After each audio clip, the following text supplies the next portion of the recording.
অধিকাংশের কাছে হয়তো আমি এই কথার কারণে অপ্রিয় হতে পারি, কিন্তু কার কাছে অপ্রিয় হলাম, কার পছন্দ হলো না সেটা মুখ্য না।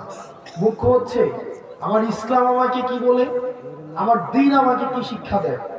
সেটা যদি অপছন্দেরও হয় সেটাই আমাদেরকে বলতে হবে। আমি যেহেতু এই গ্রামে ছিলাম, এই গ্রামের সাথে আমার সম্পৃক্ততা রয়েছে, অর্থনৈতিক বিনিময় প্রচলিত রয়েছে, যেটাকে আপনারা নাম দেন পত্তন। এটাকে আপনারা যে নামেই ডাকেন না কেন, এটা সরাসরি সুদ। আমার পরিবার সহ আশেপাশে অনেকে আছে এই ধরনের বিষয়ের সাথে সম্পৃক্ত ছিল, কিন্তু আমরা যখন বুঝেছি, আমরা যখন পড়াশোনা করে জেনেছি, আমরা যখন আলেমদের থেকে পরামর্শ নিয়েছি, বিশ্বাস করেন যেই দিন থেকে আমরা এই পথ থেকে ফিরে এসেছি, বরং সচ্ছলতা আরো বেশি প্রশস্ত হয়েছে। আলহামদুলিল্লাহ।